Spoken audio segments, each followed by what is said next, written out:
What's up, everybody? Welcome back to the Black Anime Dad channel. And today we're going to talk about something very controversial. We're going to talk about 10 reasons why Dragon Ball is trash. Shout outs to everybody up in the chat. Thank you so much for checking me out. And this is definitely going to be a hot take. So many people love Dragon Ball. And don't get me wrong, I like Dragon Ball too. But I can think of at least 30 series that are better than it. And I do realize that many people still look at it with nostalgia glasses on. And when it comes to Dragon Ball, that many people still love it, but it'll never make my top 10. And there are 10 good reasons why. Now, the first reason why Dragon Ball is trash, in my opinion, and doesn't make my top 10 is because humans don't matter. Humans are so trash in that whole show. You got Tien, Yamcha, Krillin. These guys literally work out just so that they can watch a fight and then commentate on it and then talk about, oh, they're moving so fast, I can't see it. At best, all that they can do is just watch or watch the fight. At best, all that they can do is just commentate on it or stall a villain for a very short time before they themselves get killed. Second reason why Dragon Ball is trash. My man Piccolo is trash. They talk about him all the time. He hasn't had a win since Dragon Ball. And when it comes to everything from Z on, my man has not won any fights. They talk about how he is a tactician and how he's so great, and he's such this amazing fighter, but this man cannot get a win. And not to mention, he never actually directly fought against Vegeta, which is a fight that I feel that is criminal that we never got to see it. Piccolo versus Vegeta. Now, here is the third reason why Dragon Ball is trash in my eyes. See, we just were talking about Piccolo not fighting Vegeta. Well, Vegeta is the only character with an actual good character arc. But when you look at all the other characters, Goku is a flat character. Piccolo is basically watching kids. And going back to Piccolo, you know what? Piccolo, I'm going to get up here and give you a real hot take. I don't know how black Piccolo really is. A lot of people say, oh, Piccolo is a black insert character. But I don't know. Because check this out. Piccolo is supposed to be like Gohan's real dad. And he's supposed to be, watching over the kids. But like, what black dad do you know that want to be watching additional kids? Like, I just don't know. That makes me call it into question whether Piccolo is really that black. Or if he's that black at all. I mean, then he'd be aura farming instead of throwing hands. Like, I don't know. Piccolo may not be black. But when you look at Trunks and Goten, they are criminally underdeveloped. They basically, in Super right now, they're just retreading the Gohan going to school arc with them. They are certified trash. And then they even bit off Gohan's name, the Great Saiyaman. I was like, finally, they grew up and they did nothing. Goten is just a polite Goku that never, ever had the desire to want to fight. I felt like that Goku Black arc should have been a Goten Black arc. Because he should really have some real abandonment issues and PTSD, especially since the fact that his dad chose to be dead instead of actually fathering him. And then the same thing goes on with every other character when you look at Dragon Ball as a whole. There are so many forgotten characters, which is our fifth thing. There are so many forgotten characters. There are so many techniques that really don't matter.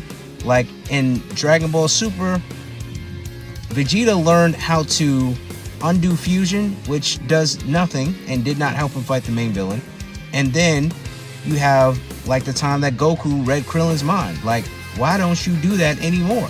Where did that power come from? What is that?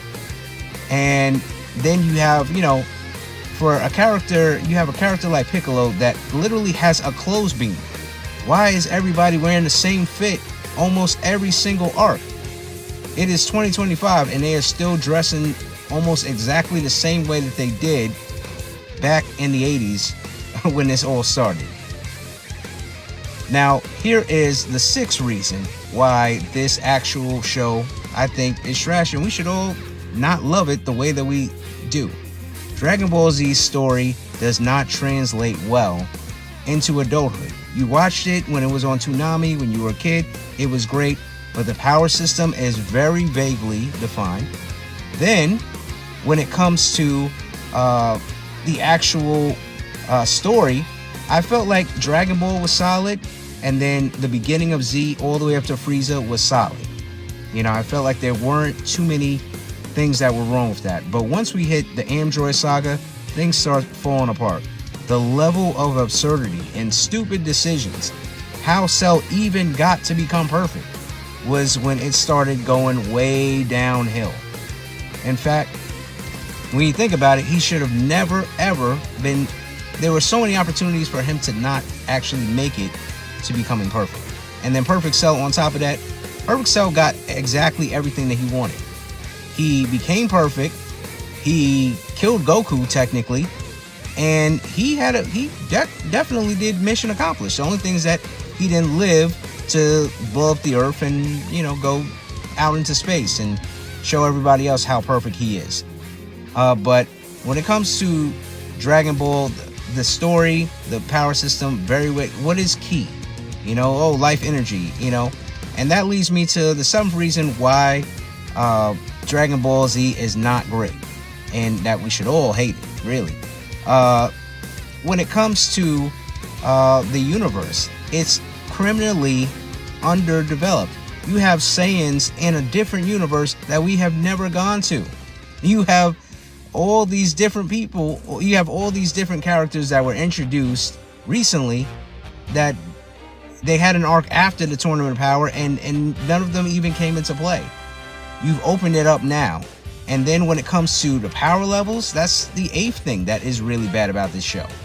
The power levels are ridiculous, and it's not even done in a clever way. At one point, they were using numbers, and they stopped using numbers after Namek. And I'm like, how powerful are these guys gonna get?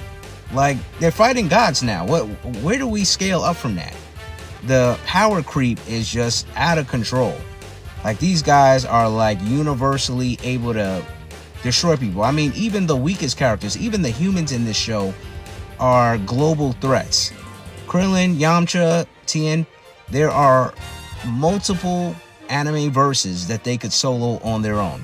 Even Chaozu could take out a whole bunch of anime verses. Even Master Roshi. Actually, I'm not even saying even Master Roshi. Master Roshi is a very valid character. I really like him a lot. But to the point that I'm making, when it comes to humans, I mean, really, they're not even included. They're not even, you know, a valid option in this universe. Now, when it comes to the ninth reason is actually two reasons in one. And when it comes to the transformations, now I know Dragon Ball Z is known as, you know, the father of transformation in anime, which it really isn't, because Super Saiyan is just a ripoff of Saint Seiya. And if you really want to be technical, Saint Seiya is still more powerful than Goku is right now. He literally would dog walk Goku. And if you don't agree with that, you probably don't watch anime, and you've never seen Saint Seiya. But when it comes to the transformations, why is it that their hair turns gold, their eyes turn blue or green or whatever color they want to make them? Like, why do they do that specific type of transformation? And shout out to everybody who's supporting this live too. I really appreciate it. I love the hearts that I just saw. Thank you so much. Shout outs to Amen 1989. And when it comes to the transformation, they don't make sense. Like, a humanoid monkey race somehow turns and gets blonde hair and blue eyes. Like, that doesn't make any sense. The only transformation in Dragon Ball that makes any type of sense is Super Saiyan 4, because they're becoming more monkey-like. I guess you could also kind of say that Super Saiyan 3 is kind of good because they lose their eyebrows and they look more like cavemen or monkeys or whatever. You could say that that's pretty good.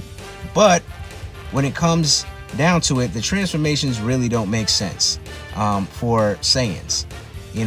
Even Broly's transformation, where he gets massively bigger, would make a lot more sense. Instead of, that false Super Saiyan, Ascended Saiyan form that they had over in the Cell Saga. And lastly, I will say this. Dragon Ball Z is trash because of Fusion. Fusion has only worked out once, and it only worked out with Gogeta. Gogeta is the undefeated king of fusions. When it comes to fusions, Gogeta has still yet, after 3 movies, well, no, 1 series and 2 movies, he hasn't taken any damage. He's no diffed just about all his opponents. But when it comes to Vegeta never gets the job done and loses every single time. Gotenks is a joke. And those are 10 reasons why Dragon Ball Z is great and why is not great and why we should hate it. Also, when it comes down to the villains, all the villains besides Frieza and Cell, and if you're gonna count GT, Baby was also a good villain, but all the villains are trash. They have nothing going on for them. They have one defining trait. I'm strong, I wanna fight people. That's all that they do. If you look at Kid Buu, I give him some credit because he was a menace. He was literally the anime version of King Von. But when you look at a lot of the villains, or basically all villains outside of Frieza and Goku and the early villains in Dragon Ball and Baby from Dragon Ball GT, it's like it all went downhill after the Buu saga. Nobody really had any real substance. And hey, I don't understand. Well, I do understand because of nostalgia why people love Dragon Ball, the franchise. But when you really look at it, at the end of the day, it really is not a great series. It really was very lazily done. And, outside of the hype that it generated and what it did for the anime community, it really isn't all that great of a show. And maybe in another video that I'll make maybe this year or next year or whenever I have time to do it, I will tell you about 30 other series that are better than Dragon Ball. And, we're going to include ones that are even out now because, Super is supposed to be coming back. So, throughout the years, there have been multiple series that have been just as good, well, really, a lot better than Dragon Ball. Don't even get me started on Cowboy Bebop, Trigun. Those stories definitely had the story of Dragon Ball beat. But, hey guys, make sure to, follow my page. But again, thank you to everyone who watched online today, watched this live. Really appreciate it. I'm still getting the hang of this whole live situation. And, hey, there's more coming for you, more coming to you as far as content. I'm working on a couple other videos. And, hey, continue to follow the page. And, this is your Black Anime Dad saying I'll see you in the next one.